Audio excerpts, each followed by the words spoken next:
ஆண்டவருடைய நாமம் மகிமைப்படுவதாக. இந்த மாலை வேத பாட வகுப்புக்கு வந்திருக்கிற உங்கள் யாவரையும் ஆண்டவராகிய இயேசு கிறிஸ்துவின் நாமத்தினாலே வாழ்த்துகிறோம். ஆன்லைன் மூலமாக இந்த வேத பாட வகுப்பை பார்த்து கொண்டிருக்கிற கர்த்தருடைய பிள்ளைகள் யாவருக்கும் ஆண்டவராகிய இயேசு கிறிஸ்துவின் நாமத்திலே வாழ்த்துக்களை ஆண்டவருடைய ஆலயத்திலிருந்து உங்களுக்கு சொல்லிக் கொள்ளுகிறோம். கர்த்தர் உங்களை ஆசீர்வதிப்பாராக. நாம் ஒரு தொடர் வேத பாட சத்தியங்களை நாம் தியானித்து வருகிறோம். இது ஒரு பைபிள் ஸ்டடி. தொடர்ந்து சத்தியங்களை நாம் பகுதி பகுதியாக, பங்கு பங்காக, வகை வகையாக கர்த்தருடைய வார்த்தைகளை நாம் சிந்தித்து கொண்டே வருகிறோம். இந்த வார்த்தைகள் உங்களுடைய ஆவிக்குரிய வாழ்க்கையை கட்டி எழுப்ப உங்களுக்கு பேருதவியாக இருக்கும் என்று நான் விசுவாசிக்கிறேன். அப்படிப்பட்ட கிருபையோடு தேவ சமூகத்தில் காத்திருந்து கர்த்தருடைய வார்த்தைகளை நாங்கள் உங்களுக்கு கொண்டு வருகிறோம். காரணம், நீங்கள் ரட்சிக்கப்பட்ட பிள்ளைகள்தான், அபிஷேகம் பெற்ற பிள்ளைகள்தான். அநேக வருடங்களாய் கர்த்தருடைய பிள்ளைகளாக இருந்தாலும் இன்னும் கர்த்தருடைய அந்த ஐக்கியத்திலே, அந்த விசுவாசத்திலே, அன்பிலே, பரிசுத்தத்திலே நீங்கள் இன்னும் ஆழமாய் ஸ்திரப்படுவதற்கு, உங்கள் வேர்கள் இன்னும் ஆழமாய் விடுவதற்கு உங்களை உறுதிப்படுத்தும்படியாக கர்த்தருடைய வார்த்தைகளை நாங்கள் பிரசங்கிக்கிறோம்.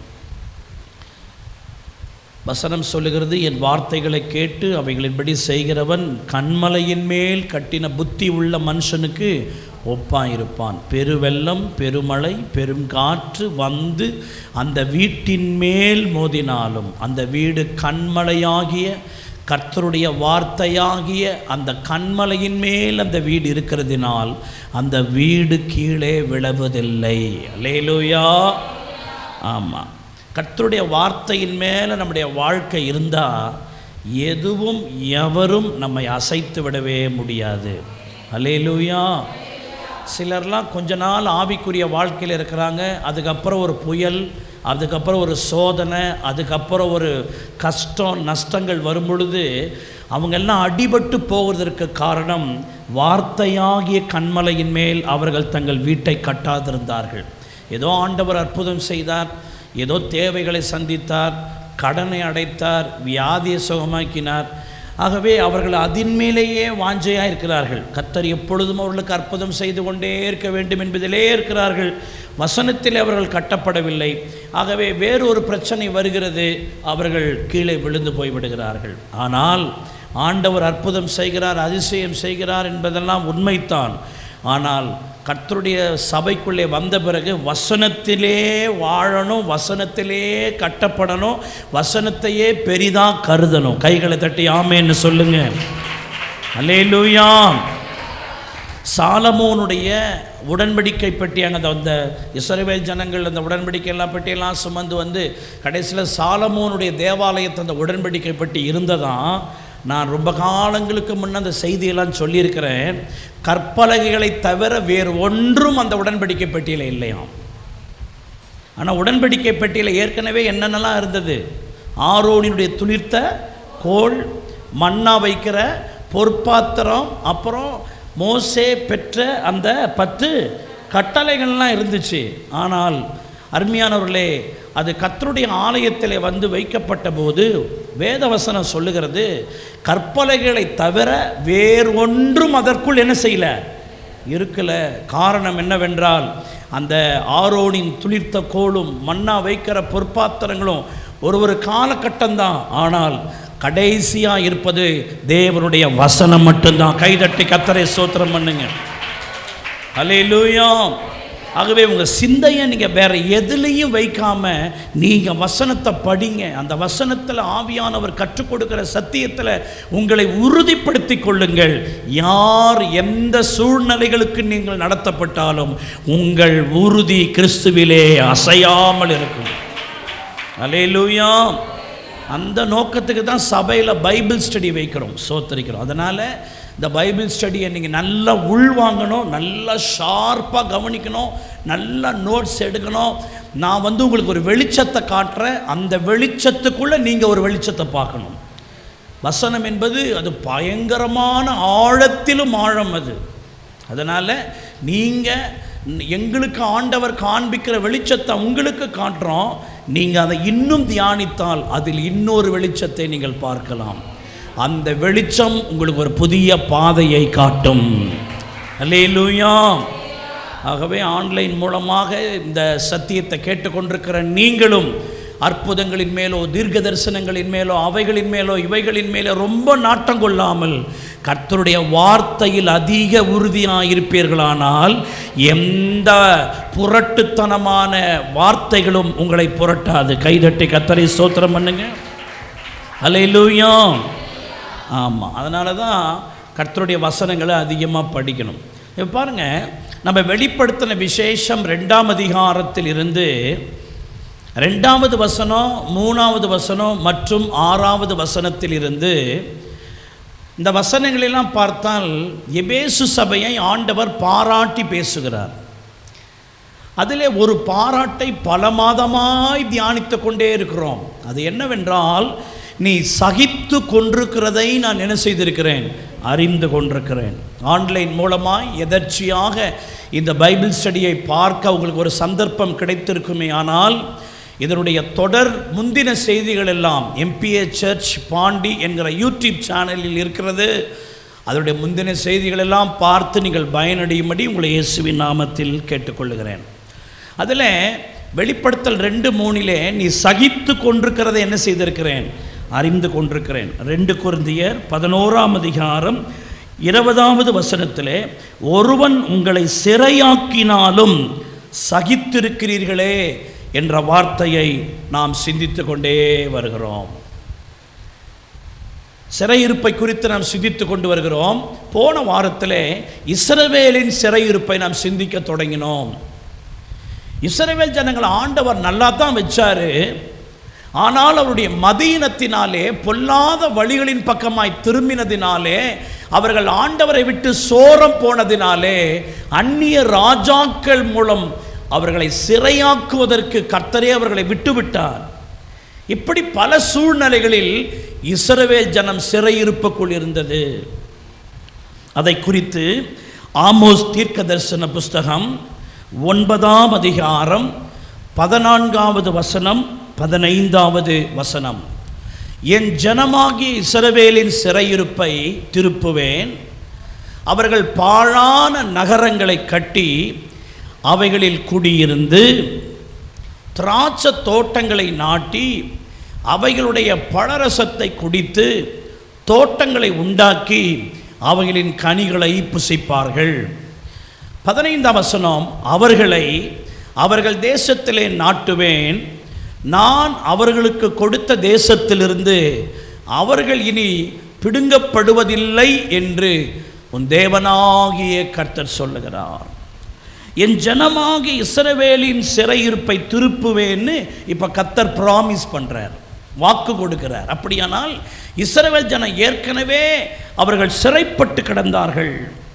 அவருடைய நகரங்கள் எல்லாம் பாழாய் போயிட்டு, அவருடைய திராட்சை தோட்டங்கள் எல்லாம் கெடுக்கப்பட்டு போயிற்று, அவருடைய திராட்சைப்பழ ரசத்தை வேறொருவன் குடிக்கிற நிலைமை உண்டாயிற்று, அவர்கள் செய்த பிரயாசப்பட்ட கனிகளை வேறொருவன் சாப்பிடுகிறான், அவர்களுடைய தேசத்திலிருந்து அவர்கள் பிடுங்கப்பட்டு போனார்கள். இதெல்லாம் அந்த சிறையிருப்புக்குள் வர வார்த்தை. இப்போ கர்த்தர் சொல்றாரு, அவர்களுடைய சிறையிருப்பை நான் திருப்ப போகிறேன். சிறையிருப்பை திருப்ப போகிறேன்னு என்ன அர்த்தம்? இதுக்கு முன்னாடி என் ஜன சிறையிருப்பில் இருந்தது, இப்போ அவர்களை விடுதலை ஆக்க போகிறேன்றார். விடுதலை ஆக்க போகிறதுனால அவருடைய நகரங்களை நான் கட்ட போகிறேன், திராட்சை தோட்டங்களை நாட்ட போகிறேன், அவருடைய பழரசத்தை அவங்களே குடிக்க போகிறாங்க, தோட்டங்களை உண்டாக்கி அதன் கனிகளை புசிக்க போகிறார்கள். அவர்கள் தேசத்திலே அவர்களை நாட்டுவேன், நான் அவர்களுக்கு கொடுத்த தேசத்திலிருந்து இனி அவர்கள் என்ன செய்வதில்லை, பிடுங்கப்படுவதில்லை. அப்படின்னா என்ன அர்த்தம்? அதுக்கு முன்னாடி அவர்கள் பிடுங்கப்பட்டு போனார்கள், அப்படியே பிடுங்கி போட்டார் ஆண்டவர். அதான் சிறையிருப்பு. எவ்வளவு சிறையிருப்பு என்பது எவ்வளவு கஷ்டம் என்பது அந்த வசனத்தின் வரி வரியாய் நீங்கள் வாசித்தால் தெரியும். ஆனால் அருமையான தேவனுடைய பிள்ளைகளே, அந்த இஸ்ரவேலுடைய சிறையிருப்பை திருப்புவேன்னு சொல்கிறாரு. அப்போது இந்த சிறையிருப்பு அவங்க எதனால் திருப்பப்பட்டுச்சுன்னா, அந்த இஸ்ரவேலர்கள் தங்களுடைய சிறையிருப்புகளை சகித்து கொண்டு மறுபடியுமாய் கர்த்தரின் பக்கமாய் திரும்பி இருக்கிறார்கள். அல்லேலூயா. ஆண்டவரே, எங்களை மன்னியும் ஆண்டவரே, எங்களுடைய மதீனத்தினாலே, எங்கள் வழிகள் பொல்லாப்பா இருந்ததினாலே, நாங்கள் சோரம் போனதினாலே, உம்மை தேடாததினாலே இந்த சிறையிருப்பு எங்களுக்குள் வந்ததுன்னு அந்த சிறையிருப்புக்குள் சகித்து கொண்டு அவர்கள் கர்த்தரை நோக்கி பார்த்து ஜெபம் பண்ணதுனால, இவர்கள் கர்த்தர் பக்கம் திரும்பினதுனால கர்த்தர் சிறையிருப்பை திருப்புறாரு. கைதட்டி கர்த்தரை ஸ்தோத்திரம் பண்ணுங்க. அப்படின்னா என்ன அர்த்தம்? நீங்க இயேசுநாதர் பக்கம் திரும்பினா ஆசீர்வாதம் உங்க பக்கம் திரும்புது. சபையார் எல்லாரும் சத்தமா சொல்லுங்க, என் முகம் தேவன் பக்கமாய் திரும்புமானால், சத்தமா என் வாழ்க்கை தேவனின் பக்கமாய் திரும்புமானால், எங்கள் குடும்பம் தேவனின் பக்கமாய் திரும்புமானால், எங்கள் தேசம் தேவனின் பக்கமாய் திரும்புமானால், என் சபை தேவன் பக்கமாய் திரும்புமானால், கர்த்தர் என் பக்கமாக அநேக நன்மைகளை திருப்பி அனுப்புவார். கைகளை தட்டி கர்த்தரை ஸ்தோத்திரம் பண்ணுங்கள். இந்த இஸ்ரவேலுடைய சிறையிருப்பிலே நாம் பார்த்த பொழுது, நியாயாதிபதிகள் 4ஆம் அதிகாரம் 1ஆம் வசனம் 2ஆம் வசனம் 3ஆம் வசனங்கள் எல்லாம் நம்ம பார்த்தோம். அந்த வசனத்தை கொஞ்சம் ரிமைண்ட் பண்ணுறோம்.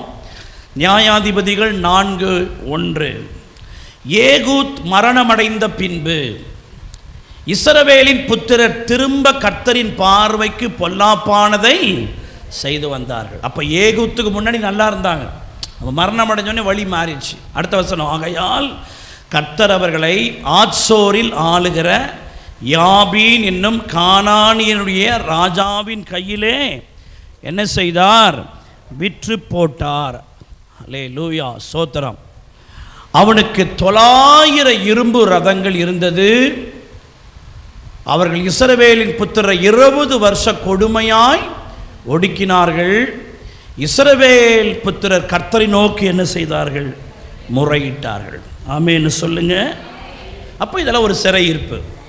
இப்போ இந்த சிறையிருப்பிலிருந்து கர்த்தர் வெளியே கொண்டு வருகிறதுக்கு அன்னைக்கு ஆண்டவர் கொடுத்த வாக்குத்தத்தம் என்ன? நியாயாதிபதிகள் 5ஆம் அதிகாரம் 12வது வசனத்தை பாருங்கள். விழி விழி, தெபோராலே விழி விழி, பாட்டுப்பாடு, பாராக்கே எழும்பு, அபினோகாமின் குமாரனே, உன்னை சிறையாக்கினவர்களை என்ன செய்? சிறையாக்கி கொண்டு போ. எல்லாரும் இந்த வார்த்தையை சொல்லுங்கள். உன்னை சிறையாக்கினவர்களை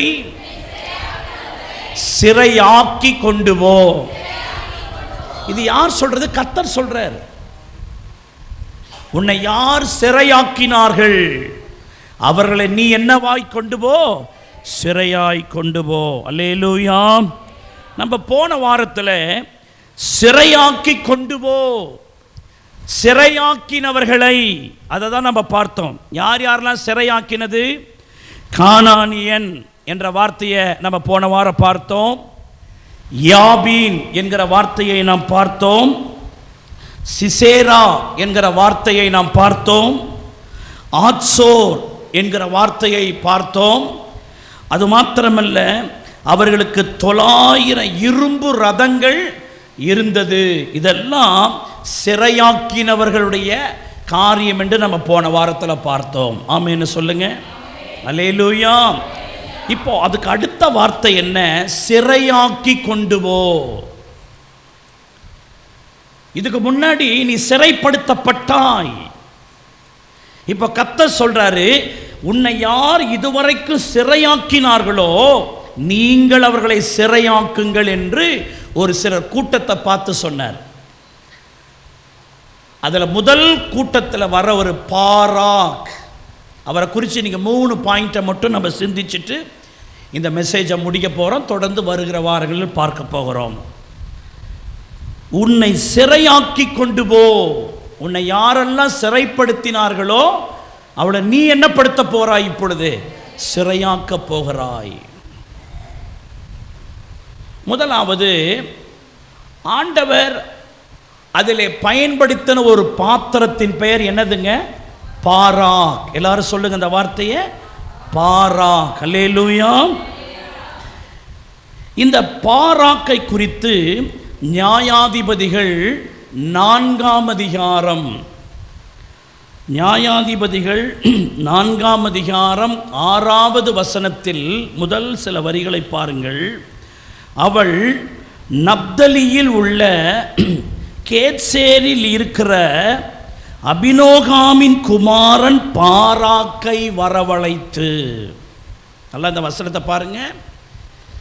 அவன் நப்தலியில் உள்ள கேத்சேஸ் இருக்கிற அபினோகாமின் குமாரன் பாராக்கை என்ன செய்து, இந்த பாராக் எங்கிருந்து வருகிறான்?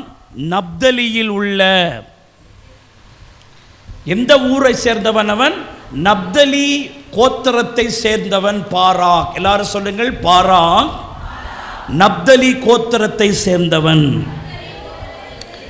அருமையான கர்த்தருடைய பிள்ளைகளே, அங்கிருந்து பாராக் வரவழைக்கப்படுகிறான். நப்தலின்னா என்னங்க? ஆதியாகமம் 49ஆம் அதிகாரம் 21வது வசனம் சொல்லுகிறது, நப்தலி விடுதலை பெற்ற பெண்மான், இன்பமான வசனங்களை வசனிப்பான். நப்தலி என்ற வார்த்தைக்கு அர்த்தம் என்ன? அவன் விடுதலை பெற்றவன்.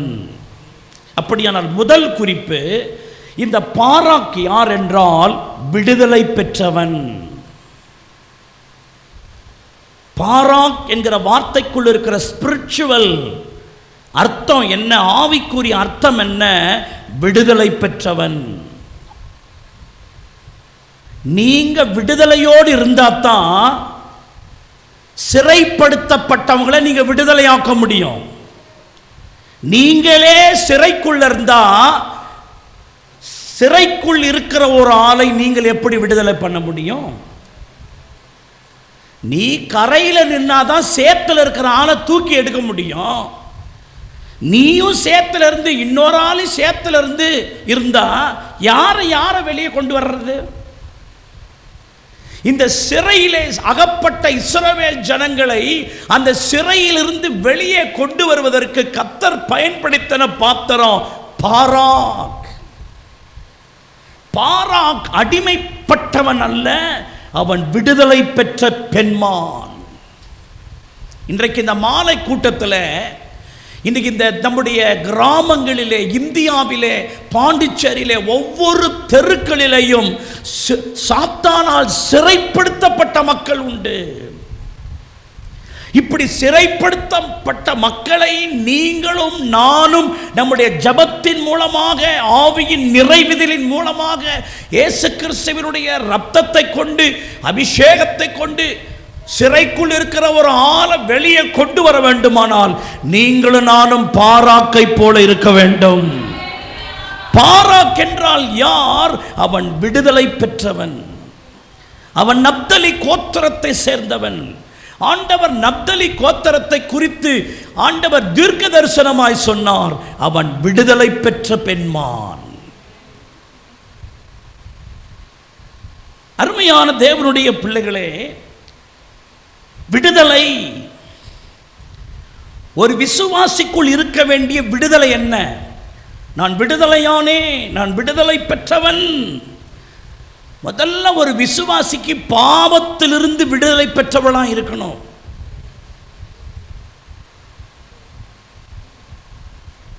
ஒரு லிபர்ட்டி, ஒரு டெலிவரன்ஸ், நீங்கள் விடுதலை பெற்ற ஒரு நபராக நீங்கள் இருக்கணும்.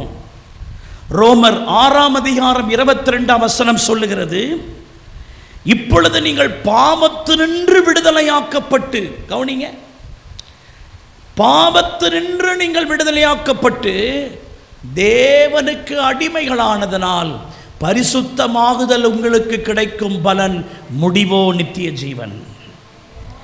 அப்ப பாவத்தினின்று ஒரு விடுதலை, அவங்க தான் பாராக், அவங்க தான் பாராக், அவங்க தான் விடுதலை பெற்ற பெண்மான். பாவம் என்பது அதுக்கு ஒரு தன்மை இருக்குது, அது அடிமைப்படுத்தும் தன்மை உள்ளது. ஒரு ஊழியர் சொன்னார், டோன்ட் பிளே வித் சின். நீ பாவத்தோடு விளையாடாதே. பாவத்தோடு நீ விளையாடுவாயானால் அது உன்னை அடிமைப்படுத்தும். அதிலிருந்து நீ விடுதலை ஆக வேண்டும் என்று எண்ணினாலும் அதிலிருந்து உன்னால் விடுதலை பெற முடியாது. ஆகவே அருமையான தேவனுடைய பிள்ளைகளே, பாவத்திலிருந்து விடுதலை பெற்றவர்கள் தான் பாராக் என்கிறவர்கள். நீங்கள் ஒரு பாராக்கா?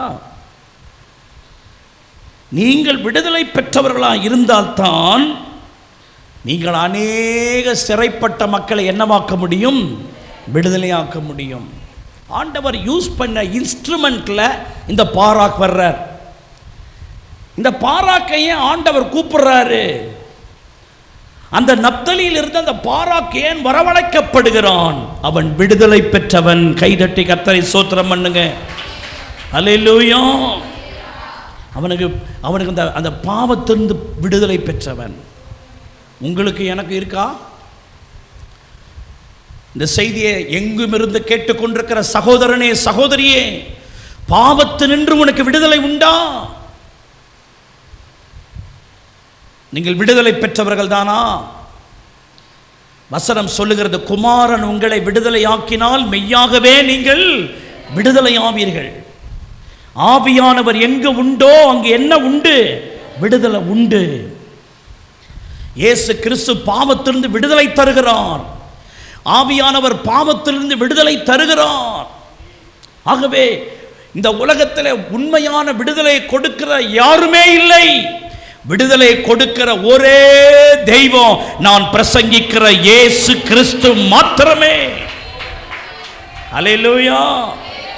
பாவத்தில் இருந்து ஒரு மனுஷனை தூக்கி எடுக்கிற ஒரே தெய்வம் இயேசுதான். எந்த புண்ணிய நதிகளோ, எந்த புண்ணிய யாத்திரைகளோ, எந்த தான தர்மங்களோ, எந்த யாகங்களோ ஒரு மனிதனுடைய பாவத்தை மன்னிக்க முடியாது. ஒரு மனிதன் மேல் இருக்கிற பாவத்தை துடைத்தெறிய முடியாது. இயேசு கிறிஸ்துவின் இரத்தமே சகல பாவங்களை நீக்கி உங்களை சுத்திகரிப்பதற்கு உண்மையும் நீதியும் உள்ளதாக இருக்கிறது. அல்லேலூயா. பாவங்களை மன்னிப்பதற்கு மனுஷகுமாரனுக்கு அன்றி வேறு ஒருவருக்கும் அதிகாரம் இல்லை. நீங்க சுவிசேஷத்தில் எங்கே வாசி பாருங்க, பாவம் மன்னிக்கப்பட்டது. நீ போகலாம், ஒரே சிங்கிள் வேர்டு தான், அவன் பாவம் மன்னிக்கப்பட்டது. இப்போ ஆண்டவர் பார்த்தீங்கன்னா ஒரே வார்த்தையில் அவன் பாவம் மன்னிக்கப்பட்டது, உன் பாவம் மன்னிக்கப்பட்டதுன்னு அப்படி சிம்பிளாக சொல்லிட்டார், மன்னிச்சுட்டாங்க. ஆனால் சிலுவையில் அதுக்கு இயேசு பண்ண கிரையம் இருக்கே இல்லை, உடம்பு சின்ன பின்னமா சக்கையா எடுத்துட்டாங்களே. நம்முடைய எல்லாருடைய பாவத்துக்காக சிலுவையிலே ஏக பலியாய், ஒரே பலியாக, சர்வலோக பாவத்திற்காக தன்னை பலியாக்கினான். சிம்பிளா இருக்குது. உன் பாவம் மன்னிக்கப்பட்டதுன்னு கர்த்தர் சொன்னார். பாவம் மன்னிக்க, அந்த பாவம் இப்போ எத்தனை பாவங்களை மன்னிக்கிறார், அத்தனை பாவம் அவர் மேலே ஏறிக்கொண்டது. அவர் உனக்காகவும் எனக்காகவும் பாவமாக்கப்பட்டார். அவர் உங்களுக்காகவும் எனக்காகவும் பாவமானார். பாவத்திலே நீங்களும் நானும் பெற வேண்டிய தண்டனையை அவர் எடுத்துக்கொண்டு உங்களுக்கும் எனக்கும் விடுதலையை தருகிறார். கைதட்டி கர்த்தரை ஸ்தோத்திரம் பண்ணுங்க. இன்னைக்கு நிறைய பேர் பாவத்தெல்லாம் செஞ்சுட்டு உண்மையான தேவனுக்கு முன்னாக வந்து பாவத்திலிருந்து விடுதலை கொடுக்கிற தேவனுக்கு முன்னதாக வராமல் நீ எத்தனை கிலோமீட்டர் நீ நடந்தாலும் சரிதான். ஒருத்தர் சொன்னார், நான் ஞாயிற்றுக்கிழமைகள் தோறும் உங்களுடைய சபையில் நான் சாப்பாடு போடுறேன்னாரு. உண்மையே சொல்கிறேன். நான் எத்தனை பேர் பாஸ்டர் உங்கள் சர்ச்சுகளில் வருவாங்க? நான் அத்தனை பேருக்கும் நான் ஞாயிற்றுக்கிழமைகள் தோறும் சாப்பாடு போடுறதுக்கு நான் ஏற்பாடு பண்ணுறேன் பாஸ்டர் அப்படின்னாரு. எனக்கு கொஞ்சம் டர்ன்னு ஆச்சு. இப்போ பரவாயில்லையே, போட்டுடலாமே அப்படின்ட்டு. பிரதர் நீங்கள் என்ன பிரதர் வேலை செய்கிறீங்கன்னு கேட்டேன்.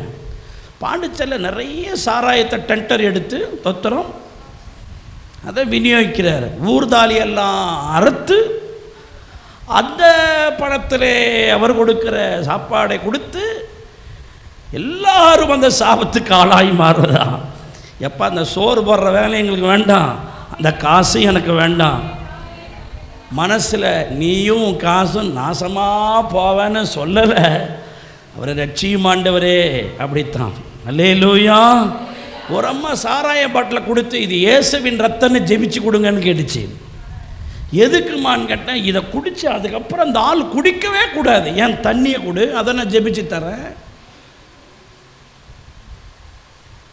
மனுஷன் விடுதலை ஆவதற்கு இந்த காரியங்கள்லாம் செய்கிறோம். கொஞ்சம் இந்த சாப்பாடு போட்டால் நமக்கு ஒரு பாவ புண்ணியம் கிடைக்கும்னு நினைக்கிறான். எந்த நீ செய்கிற எவைகளில் உனக்கு புண்ணியம் கிடைக்க போகிறதில்லை. நீ இயேசுவுக்கு முன்பாக நின்று நான் ஒரு பாவி, என் பாவத்தை மன்னியும், எனக்காக நீ சிலுவையில் அறையப்பட்டீர் என்பதை நான் விசுவாசிக்கிறேன் என்று சொல்லும் பொழுது வாயினால் அறிக்கையிட்டு இருதயத்தில் விசுவாசித்தால் கர்த்தர் பாவங்களை மன்னித்து உன்னை ரட்சிப்பதற்கு வல்லமை உள்ளவராக இருக்கிறார். அல்லேலூயா. பாவத்திலிருந்து விடுதலை. ரெண்டாவது சொல்லுகிறேன், உங்களுடைய எல்லா பிரச்சனைகளிலும் இருந்து விடுதலை பெற்றவர்களாக இருக்கணும். வசனம் சொல்லுகிறது, யோவான் 8:32 சொல்லுகிறது, சத்தியத்தை அறிவீர்கள். சத்தியமே உங்களை என்னவாக்கும்? ஆமாம். தினந்தோறும் வசனங்களை படிக்கணும், பிரசங்கங்களை கேட்கணும். நீங்கள் கேட்குற பிரசங்கம், நீங்கள் வாசிக்கிற வாசிப்பிலிருந்து உங்களுக்கு ஆண்டவர் வெளிப்படுத்துகிற சத்தியம் நீங்கள் அன்றாட உங்கள் வாழ்க்கையில் வருகிற எல்லா பிரச்சனைகளிலிருந்து அதை விடுதலையாக்கிக்கிட்டே இருக்கும். அல்லேலூயா.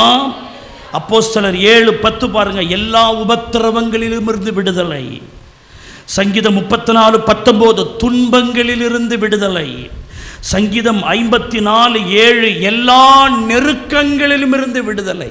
இதெல்லாம் நம்முடைய வாழ்க்கையில் நெருக்கம், துன்பம், பிரச்சனை, உபத்திரவம், இதெல்லாம் நம்முடைய அன்றாட வாழ்க்கையில் வருகிறதான இம்சைகளும் பிரச்சனைகளுமாக இருந்தாலும் அவருடைய வசனத்தை நம்ம அறிக்கையிட அந்த சத்தியத்தை அறிய நம்மை நெருங்கி வருகிற எல்லா பிரச்சனைகளும் நாள்தோறும் கர்த்தர் விடுதலையை தருகிறார். விசுவாசிக்கிறவங்க ஆமென்னு சொல்லுங்க. அல்லேலூயா. முதல்ல இயேசுவை சொந்த ரட்சகராக ஏற்றுக்கொண்டு சபைக்குள்ளே வந்தபோது குமாரனின் விடுதலை கிடைக்கும். சபையில் வந்து விசுவாசி ஆச்சியா குமாரனின் விடுதலை கிடைக்காது. சத்தியத்தை அறிய சத்தியம் உங்களை விடுதலையாக்கும். அல்லேலூயா. பைபிள் வசன சர்ச்சில் வந்து ஒரு 15 வருஷம் விசுவாசி ஆகிட்டியா, 10 வருஷம் விசுவாசி ஆகிட்டியா, 5 வருஷம் நீ விசுவாசி ஆகிட்டா குமாரன் வந்து விடுதலை தர மாட்டார். நீ அறிகிற சத்தியம்தான் உன்னை விடுதலையாக்கும். அல்லேலூயா. ஆமாம். அப்போ பாராக் என்றால் என்ன? அவன் பிரச்சனையிலிருந்து விடுதலை பெற்றவன். இவங்களே பிரச்சனையில் அழுதுகணும், மூக்க சிந்திக்கின்னு இருந்தால் சிறைப்பட்டு போயிருக்கிறவங்களை எப்படி விடுதலையாக்க முடியும்? இன்னைக்கு சபையில் இருக்கிற விசுவாசிங்களே ஆறுதல் படுத்தி நிற்க வேண்டியதாக இருக்குது. கலங்காதே, திகையாதே, கலங்காதே, உன் கண்ணீரை துடைப்பார், உன்னை தூக்குவார், உன்னை வைப்பார், உன்னை சுமப்பார். இது வேறு அழுதுகன்னு இதையே பண்ணிக்கிட்டு இருந்தால் இது எத்தனை பேரை வந்து ஆறுதல் படுத்தி வெளியிலிருந்து கொண்டு வர்றது? தாவீதை போல நம்மை நாமே கர்த்தருக்குள் திடப்படுத்தி கொண்டு வெளியில் இருக்கிறவங்களை திடப்படுத்த வேண்டாமா? பாராக்கேன் வரவழைக்கப்பட்டான், அவன் விடுதலை பெற்ற பெண்மான். அல்லேலூயா. விடுதலை பெற்றவன். சும்மா சிக்கல்ல இப்போ நம்மளே புலம்பின்னு இருக்கக்கூடாது. நாம் நமக்காக மட்டும் கர்த்தர் நம்மளை ரட்சிக்கலை, நாம் நிறைய பேருக்கு காரணமாக இருக்கணும் தான் நம்மளை ரட்சித்திருக்கிறார். அல்லேலூயா. பரலோகத்துக்கு போகணும் என்கிற ஒரே காரணத்துக்கு மட்டும் இயேசு ரட்சித்திருந்தார்னா, நாளைக்கு இயேசுநாதர் வரப்போறாருன்னா இன்னைக்கே உன்னை ரட்சித்தா போதும். ஆனால் அவர் என்னைக்கோ வரப்போறாரு. ஆனால் உன்னை என்னைக்கோ ரட்சித்த காரணம் என்ன? அநேகரை நீர் விடுதலையாக்குவதற்கு தான் கர்த்தர் உன்னை ரட்சித்திருக்கிறார். அல்லேலூயா. சும்மா உன் பிரச்சனையே சொல்லிக்கிட்டு இல்லாமல் பிரச்சனையிலே சிறைப்பட்டு போன மக்களை நீ என்ன செய்யணும்? வெளியே கொண்டு வரணும். இந்த விடுதலை பெற்றிருக்கணும் நீ. மூணாவது, பலவீனத்தினின்று நாம் விடுதலை பெற்றிருக்கணும். அது சரீர பலவீனமோ, அது ஆவிக்குரிய சம்பந்தமான ஏதோ ஒரு பலவீனமோ, எந்த பலவீனத்திலும் நம்ம சிக்கியிருக்க கூடாது. லூக்கா 13ஆம் அதிகாரம் 11வது வசனம் 12வது வசனம். அப்பொழுது 18 வருஷமாய் பலவீனப்படுத்தும் ஆவியை கொண்ட ஒரு ஸ்திரீ அங்கே இருந்தாள். அவள் எவ்வளவும் நிமரக்கூடாத கூனியாய் இருந்தாள். இயேசு அவளை கண்டு தம்மிடத்தில் அழைத்து, ஸ்திரியே, உன் பலவீனத்தினின்று என்னவாக்கப்பட்டாய், விடுதலையாக்கப்பட்டாய் என்று சொல்லி அப்படின்னு போட்டிருக்கு. 18 வருஷம் பலவீனப்படுத்தும் ஆவி அந்த அம்மாவுக்குள்ளே இருக்குது. அந்த அம்மா குனிஞ்சே இருக்குது. பைபிளை சொல்லுது, அந்த அம்மா இயேசுவை பார்த்ததான்னு சொல்லலை, இயேசு அந்த அம்மாவை கண்டாராம். இது தரையத்தான் பார்த்துக்கிட்டு இருக்குது. இது பலவீனப்பட்டே இருக்குது. சர்ச்சிலேயே 18 வருஷமா ஆபிரகாமின் குமாரத்தி எப்படி இருக்கிறான், பலவீனப்படுத்தப்பட்டவளாக இருக்கிறான். அந்நிய ஸ்திரீ அல்ல அவள். தொத்திரம். அப்போ இது போல சபையில் நிறைய பலவீனப்பட்ட ஆள் இருக்குது. அது யாருக்குமே உதவியாக இல்லை. அந்த விசுவாசி பல வருஷமா சர்ச்சுக்கு வந்துக்கிட்டு இருக்கு. அந்த விசுவாசி ஒருத்தவர் கூட இயேசுநாரை பற்றி சொல்றதில்லை. ஒருத்தவர் ஒரு இருளில் இருக்கிற சிறைப்பட்டு கிடக்கிற ஒரு ஆளை கூட அந்த விசுவாசி வெளியே கொண்டு வரல. காரணம் அதுவே பலவீனத்தில் இருக்குது. அப்படியே வாழ்க்கையில் நிறைய பலவீனம். அது பலவீனம்னா எந்நேரம் அழுதுகினே இருக்கும், தான் குறையே சொல்லின்னு இருக்கும். இன்னும் உடம்புல எங்கே ஊழியத்துக்கு வாங்குவா, அங்கே வலிக்குது, இங்கே வலிக்குது, இங்கே வலிக்குது. பின்ன ஊழியத்துக்கு வரவங்களுக்கும் எங்கேயும் வலியே இல்லாமல் அவன் ஊழியத்துக்கு வராங்க. எல்லாருக்கும் வலி இருக்கத்தான் செய்யுது. எல்லாருக்கும் உடம்புன்னு இருந்தால் என்ன தான் வரும், அதெல்லாம் வலி தான் வரும். அதெல்லாம் பார்த்துக்கிட்டு இருந்தா இயேசுநாதர் சிலுவையை தூக்கிட்டு போகும்போது மாப்பிள்ளை கணக்காக சிலுவையை சுமந்துட்டு போனார். தவழ்ந்து தள்ளாடி கீழே விழுந்து எழுந்து விழுந்து எழுந்து, எதுக்காக? உன்னையும் என்னையும் விடுதலை ஆக்குவதற்காக. அந்த பலவீனத்தை இருந்தாலும் அது நடுவில் ஊழியர் செய்தார் இயேசுநாதர். அல்லேலூயா. பலவீனமா தெரியும், சாத்தான் அப்படி எண்ணுவான். ஆனா 4 சோத்திரம் போட்டா பலவீனம் போயிடும். கைதட்டி கர்த்தரை சோத்திரம் பண்ணுங்க. எத்தனை பேர் ஆமேன்னு சொல்றீங்க? அல்லேலூயா. அந்த பலவீனப்படுத்தும் ஆவி இயேசு கண்டு அந்த பலவீனத்தினின்று என்னவாக்கப்பட்டாய், விடுதலையாக்கப்பட்ட. வசனம் சொல்லுகிறது, அவள் நிமிர்ந்து பார்த்து தேவனை மகிமைப்படுத்தினாளாம். அல்லேலூயா. அப்ப இன்னைக்கு நம்முடைய வாழ்க்கையில இதிலிருந்து ஒரு விடுதலை நமக்கு தேவை. இவங்க தான் பாரா, இவங்க தான் சிறை கொண்டு போவாங்க. சிறையாக்குகிற சத்துருக்களை என்ன கொண்டு போவாங்க, சிறையாக்கி கொண்டு போவாங்க. ஆமென்னு சொல்லுங்க. இரண்டாவது, நோயிலிருந்து விடுதலை. இதத்தான் நான் யோவான் 8:36 சொல்லுகிறேன். குமாரன் உங்களை என்னவாக்கினால், விடுதலையாக்கினால் நீங்கள் என்னவாவீர்கள், விடுதலை ஆவீர்கள். சில நேரம் பாருங்க, நம்முடைய சரத்தை பிசாசு தொடரும். சில நேரம் மனசில் ஆசை இருக்கும், ஆண்டவருக்காக செயல்படணும்னு, உடம்பு ஒத்துழைக்காது. அல்லேலூயா. உடம்பு மறுக்கும், ஒத்துழைக்க மறுக்கும். அப்போ ஆண்டவருக்கு முன்னாடி போய் நிற்கணும். அவர் சகல வியாதிகளும் நோயிலிருந்தும் அவர் என்ன கொடுக்கிறாருங்க, விடுதலை கொடுக்கிறார். இயேசுவே நம்முடைய பரிகாரி. இயேசுவின் வசனமே நமக்கு அருமருந்து. அல்லேலூயா. அவருடைய நாமமே நமக்கு சுகம் கொடுக்கிற மாத்திர மருந்துகள். அல்லேலூயா. ஆமா, சோத்தரிக்கிறோம். வசனம் சொல்லுகிறது, அவருடைய நாமம் பலத்த துருகம். நீதிமான் அதற்குள் ஓடி எப்படி இருப்பான், லொக்கு லொக்குன்னு இரும்பிக் கொண்டே இருப்பான், இல்லை சுகமாய் இருப்பான். அல்லேலூயா. ஆமா, அவர் தான் சுகம் கொடுக்கிறவர், அவர் தான் பரிகாரி. இதுதான் விடுதலை. ஐந்தாவது விடுதலை, இருளின் அதிகாரத்தினின்று விடுதலை. கொலோசியர் 1 வசனம் 13. இந்த வசனத்தை நான் அடிக்கடி என் தலையிலே கை வச்சு நானே ஜெபம் பண்ணுவேன். இருளின் அதிகாரத்தினின்று நம்மை விடுதலையாக்கி தமது அன்பின் குமாரனின் ராஜ்யத்துக்கு உட்படுத்தினவருமாயிருக்கிற பிதாவை ஸ்தோத்தரிக்கிறேன். இருளின் அதிகாரம் நம்மளை சிறைப்படுத்தக்கூடாது. நம்முடைய குடும்பத்திலேயோ நம்முடைய பிள்ளைகளுடைய வாழ்க்கையிலேயோ இந்த இருளின் அதிகாரம் கிரியை செய்யக்கூடாது. யோபுல ஒரு வசனம் சொல்லுகிறது, அந்தகாரத்தின் நிமித்தம் முறை தப்பி பேசுகிறார்கள். எப்படிங்க? அந்தகாரத்தின் நிமித்தம் மனிதர்கள் எப்படி பேசுறாங்க, முறை தப்பி பேசுகிறார்கள். எல்லாரும் சொல்லுங்கள், அந்தகாரத்தின் நிமித்தம் முறை தப்பி பேசுகிறார்கள். அம்மாவை அம்மான்னு கூப்பிடாம, அப்பாவை அப்பான்னு கூப்பிடாம, பாஸ்டரை பாஸ்டர்னு எண்ணாம வேற வேற மாதிரி முறதப்பி பேசுகிறாங்கன்னா அவங்க ஆர்டினரி பர்சன் இல்லை, அவங்க மேலே ஒரு அந்தகாரம் இருக்கு, அப்படி பேசுகிறாங்க.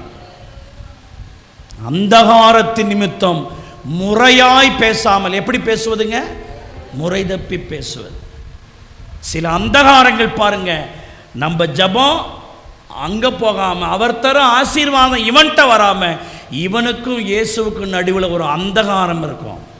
அது ஒரு வெங்கல மாதிரி இருக்கும்.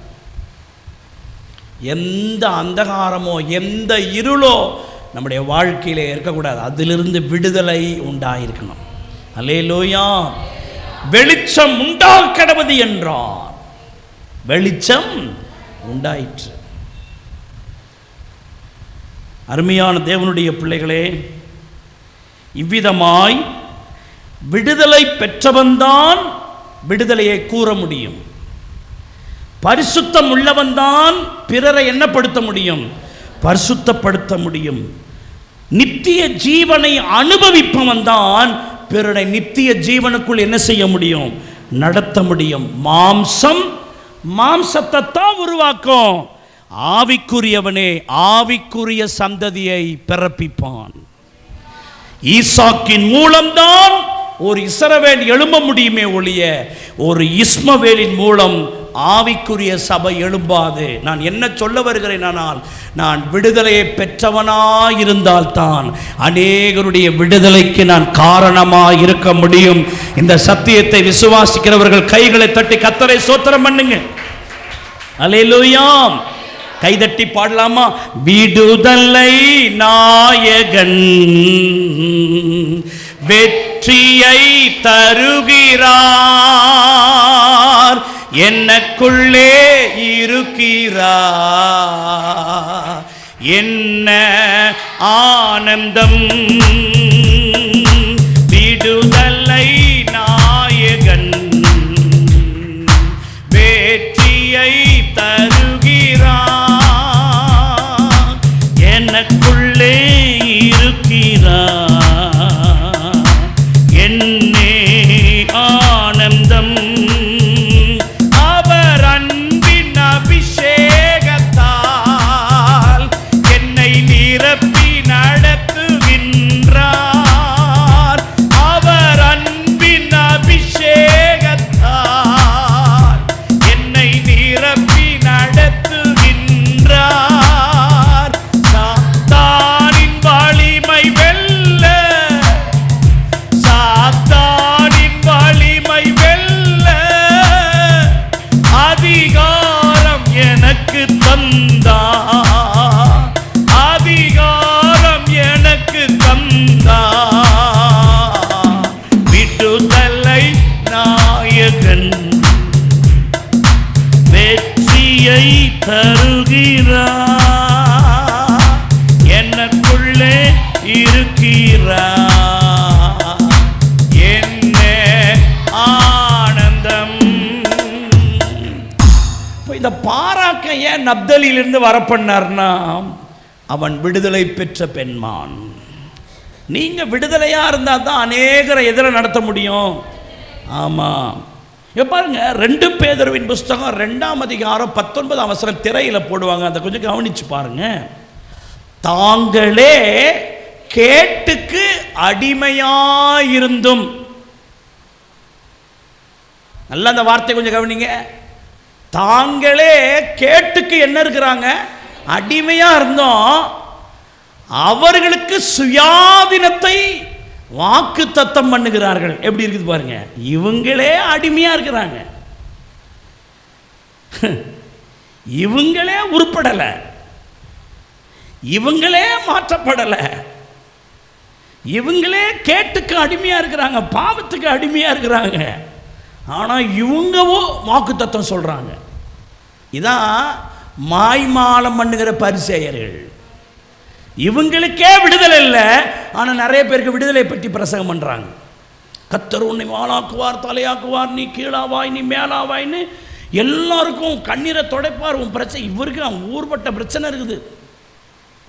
இவருக்கே விடுதலை இல்லை. அதான் அந்த வசனம் சொல்லுது, தாங்களே கேட்டுக்கு அடிமையாக இருந்தும் அவர்களுக்கு சுயாதீனத்தை என்ன செய்கிறாங்க? ஆமாம், வாக்கு பண்ணுறாங்க. எதினால் ஒருவன் ஜெயிக்கப்பட்டிருக்கிறானோ அதற்கு அவன் அடிமைப்பட்டிருக்கிறானே. நம்ம நிலைமை இந்த மாதிரி மாய்மாலமாக இருக்கக்கூடாது.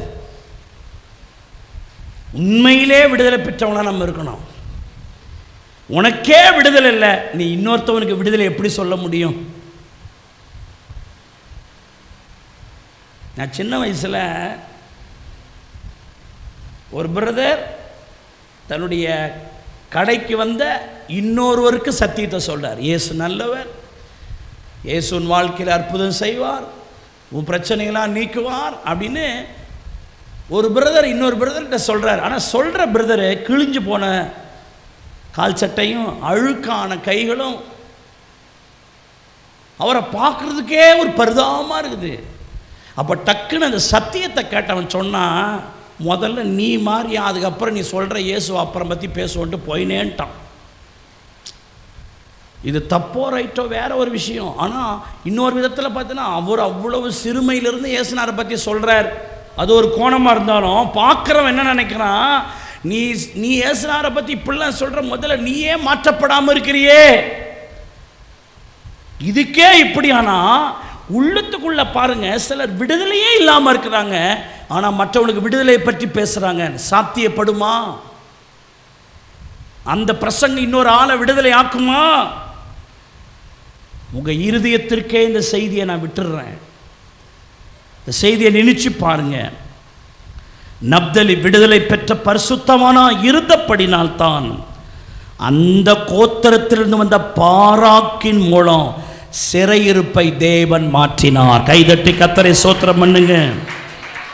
அல்லேலூயா. நியாயாதிபதிகள் 5:18 பாருங்க. செபுலோன், இந்த வசனம் எனக்கு ரொம்ப பிடிச்ச வசனம். செபுலோன் நப்தலியும் போர்க்களத்தின் முனையிலே தங்கள் உயிரை எண்ணாமல் மரணத்துக்கு துணிந்து நிற்கிறார்கள். அதில் நப்தலியை மட்டும் எடுத்துங்க. இந்த வசனத்தை படிக்கும் போது எனக்கு வீரம் வருது. நப்தலி போர்க்களத்தின் முனையிலே தங்கள் உயிரை எண்ணாமல் மரணத்துக்கு துணிந்து நிற்கிறார்கள். என்ன தைரியம் பார்த்தீங்களா? இப்படிப்பட்ட நபர் தான் சிறைக்குள் இருக்கிறவங்களை என்னவாக்குவாங்க? தன் உயிரை துச்சமாய் எண்ணி போர்க்களத்தில் எங்கேயோ ஒரு ஓரத்தில் அல்ல, நடுவில் அல்ல, எங்க நிற்கிறாங்க? முனையில். முதல்ல அவன் விடுற அம்பு, அவன் எய்கிற ஈட்டி முதல்ல நிற்கிறவனை தான் பாதிக்கும். அங்கே நிற்கிறான், நப்தலி நிற்கிறான். துணிந்து நிற்கிறார்கள். அவனுக்கு தெரியும், நான் விடுதலையை பெற்றவன், யாரும் என்னை அடிமைப்படுத்த முடியாது. கைதட்டி கர்த்தரை ஸ்தோத்திரம் பண்ணுங்க. ஹல்லேலூயா. ஆகவே தான் அப்படிப்பட்ட நப்தலி கோத்திரத்தில் இருந்து அப்படிப்பட்ட குணமுள்ள ஒரு தேவ பிள்ளையாகிய பாராக்கின் மூலம் அந்த சிறையிருப்பை மாற்ற தேவன் சித்தம் கொண்டார். சில நேரம் பாருங்க, நீ கொஞ்சம் பாட்டு பாடுங்க சிஸ்டர், ஒரே கூச்சமா இருக்குது, வெக்கமா இருக்குது. ஊர் கதை உல கதை பேசுறதுக்கு வெக்கம் இல்லை, கூச்சம் இல்லை, நாச்சம் இல்லை, ஒன்றும் இல்லை. முன்னாடி நின்று பாட்டு பாடு, என் பிள்ளைங்களாம் வராது, நாங்கள் வரமாட்டோம். அப்புறம் பின்னாடியே நின்று அப்படியே காலத்தை கடத்துவோம். பாலாக்கு சொன்னால், முன்னாடி நிற்கிற ஆளைத்தான் சபிக்கலை, கொஞ்சம் பின்னாடி இருக்கிற ஆளையாச்சும் என்ன செஞ்சுருப்பான். அதுக்காக சர்ச்சுக்கு பின்னாடி உட்காந்துக்கிறவங்கள நான் சொல்லலை, வரிசை பிரகாரத்தில் சொல்லலை. உங்கள் உள்ளத்திலே நீங்கள் பின்னாடி இருக்கக்கூடாது, கர்த்தருக்கு முன்னாடி. கைதட்டி கர்த்தரை ஸ்தோத்திரம், முன்னாடி நிற்கணும். உங்கள் பிள்ளைகளை கூட அதனால தான் சர்ச்சு ஃப்ரண்ட்டில் வந்து உட்கார சொல்லி நான் கட்டாயப்படுத்துகிறேன். அதனால தான் வாலிய பிள்ளைங்க பின்னாடி உட்காராதீங்க, முன்னாடி உட்காருங்கன்னு சொல்கிறது காரணம் என்னன்னா, பின்னாடி உட்காந்தா மேம்படையான் தட்டிட்டு போயிடுவான். அந்த முன்னணியிலே தங்கள் உயிரையும் பணயம் வைத்து துணிந்து நிற்கிறார்கள். ஆனால் அதிலே இன்னொரு கோத்திரம் இருக்குது, ரூபன். அவன் யாரு? நியாயாதிபதிகள் 5:15 பாருங்க. சோத்திரிக்கிறோம். இசக்காரின் பிரபுக்களும் தெபேரோலோடு இருந்தார்கள். பாராக்கை போல இசக்கார் மனுஷரும் பள்ளத்தாக்கிலே கால்நடையாய் அனுப்பப்பட்டு போனார்கள். நல்ல கவனிங்க. ரூபனின் பிரிவினைகளால் உண்டான இருதயத்தின் நினைவுகள் மிகுதி. இப்ப ரூபன் யாருங்க? அவன் பிரிவினைகளால் உண்டான அந்த இருதயத்தின் நினைவுகள் மிகுதி என்று ஆவியானவர் சொல்றாரு.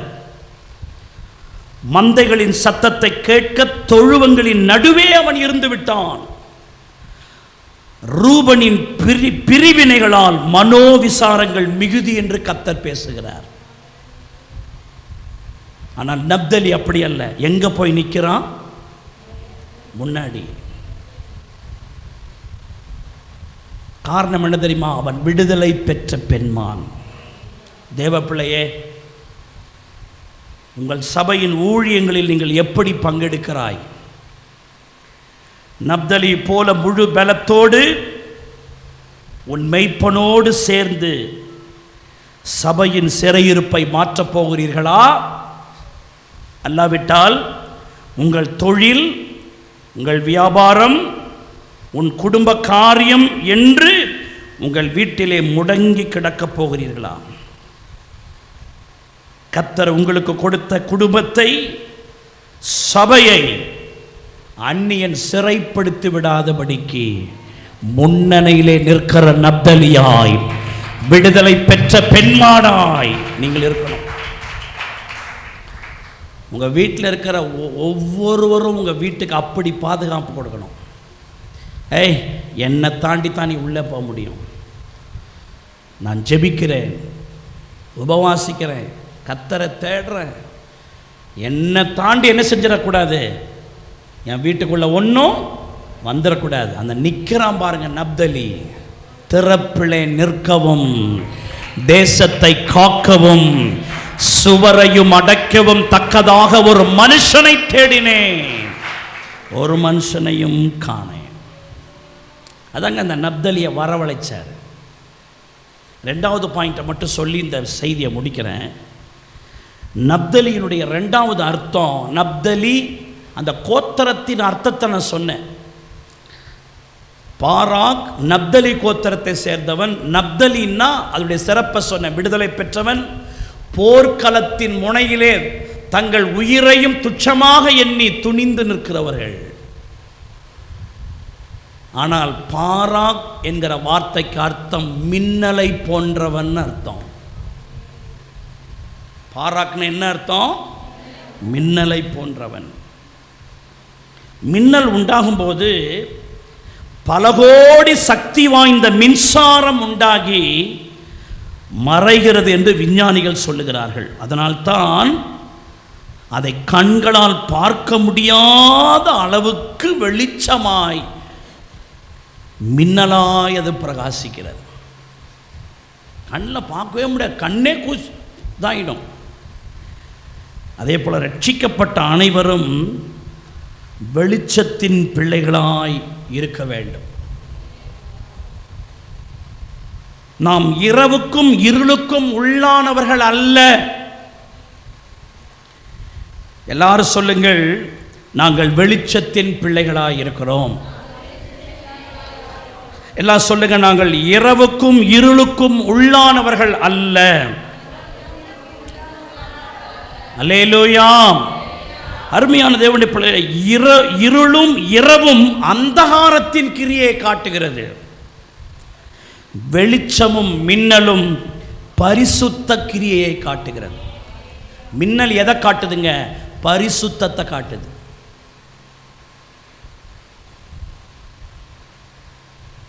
வெளிச்சமும் மின்னலும் பரிசுத்த கிரியை, இருளும் அந்தகாரமும் பிசாசின் கிரியை, அசுத்த கிரியை. எனவே தான் தேசத்தின் சிறையிருப்பை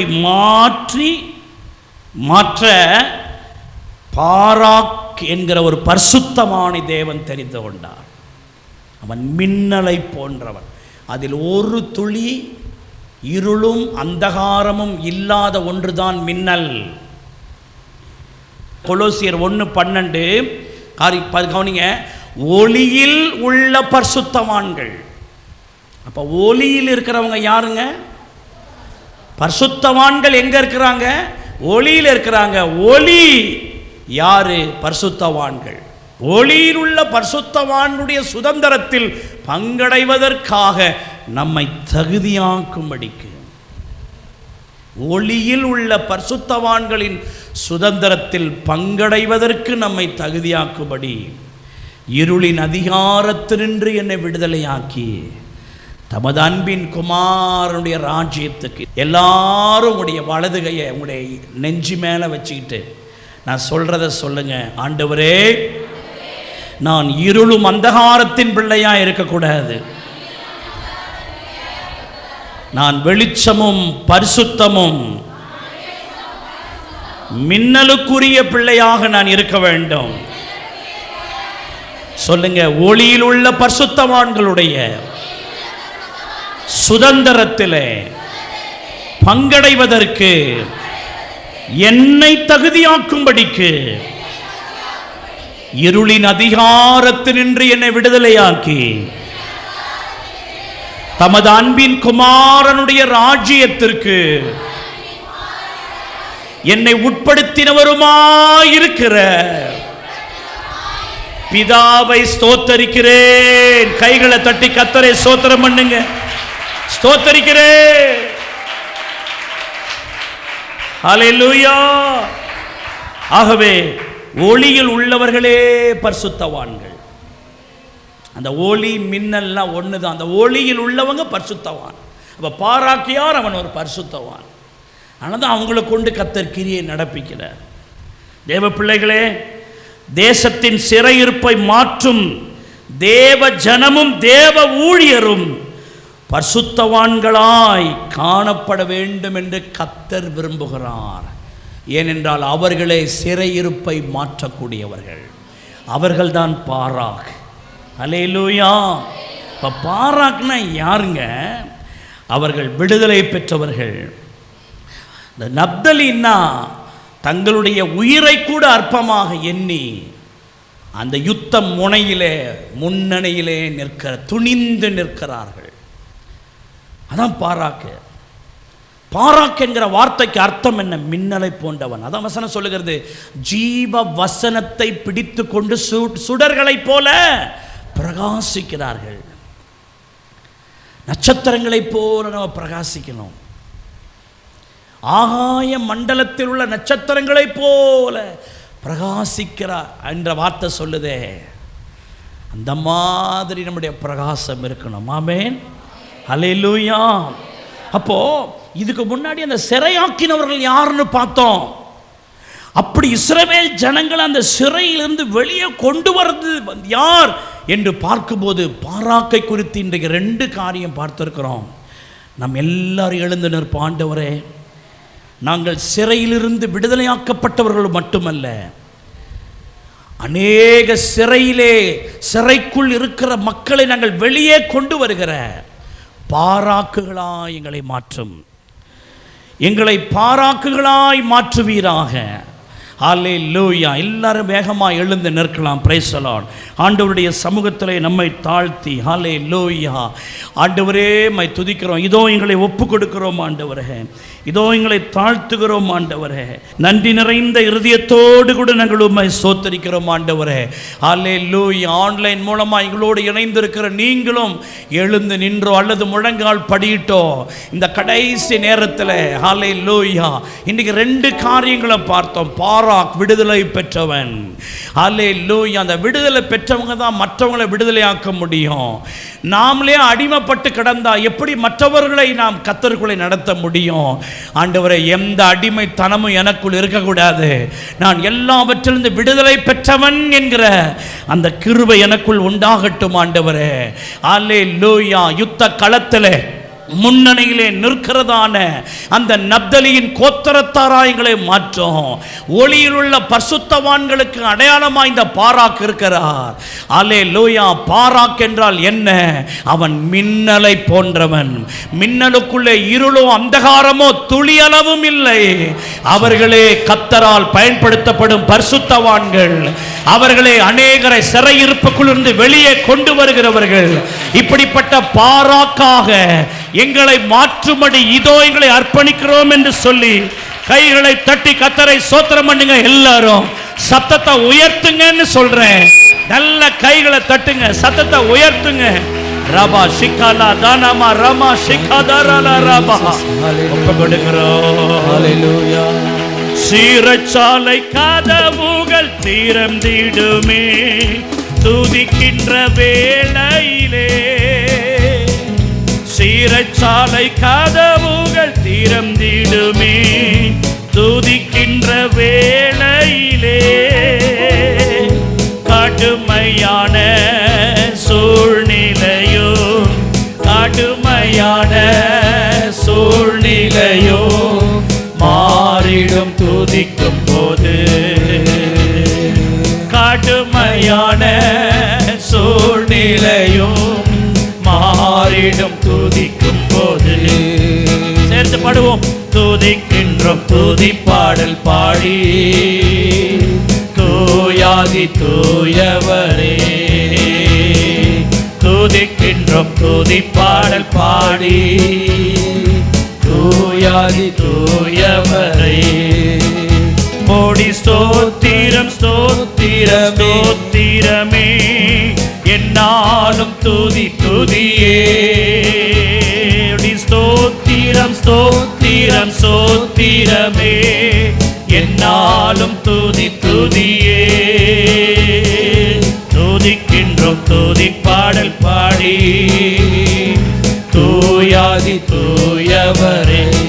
மறுபடியும் சிறைச்சாலை சீரச்சாலை கதவுகள் திறந்திடுமே துதிக்கின்ற வேளையிலே.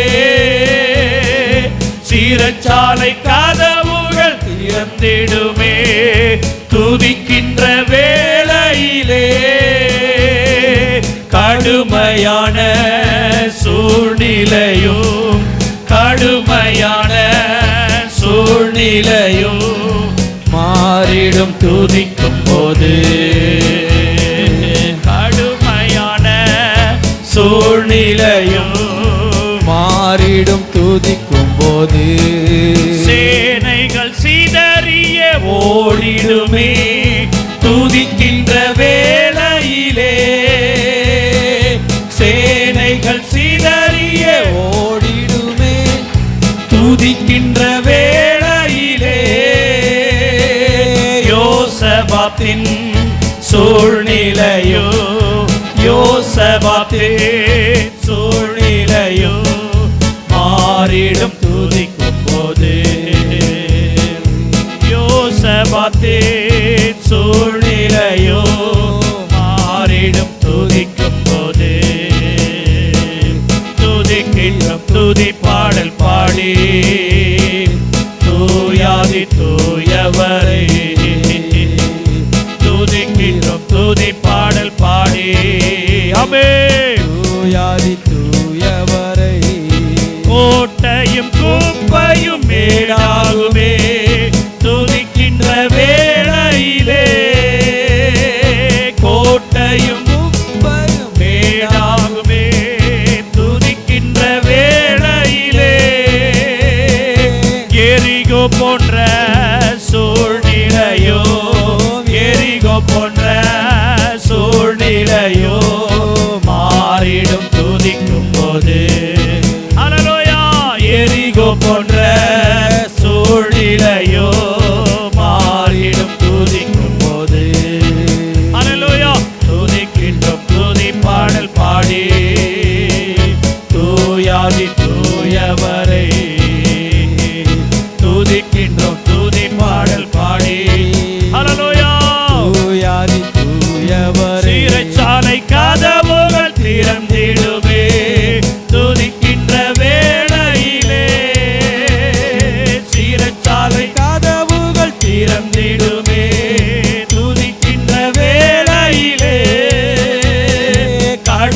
கடுமையான சூழ்நிலையோ, கடுமையான சூழ்நிலையோ மாறிடும் துதிக்கும் போது, கடுமையான சூழ்நிலையோ மாறிடும் துதிக்கும் போது, துதிக்கிறோம் துதி பாடல் பாடி தூயாதி தூயவரே, துதிக்கின்றோம் துதி பாடல் பாடி தூயாதி தூயவரே, துதிக்கிறோம் துதி பாடல் பாடி தூயாதி தூயவரே. ஹல்லேலூயா. செய்தியின்படியே கர்த்தர் நடத்தும்படி எல்லாரும் கைகளை தட்டி சத்தமாய் கர்த்தரை ஸ்தோத்திரம் பண்ணுவோம். ஹல்லேலூயா.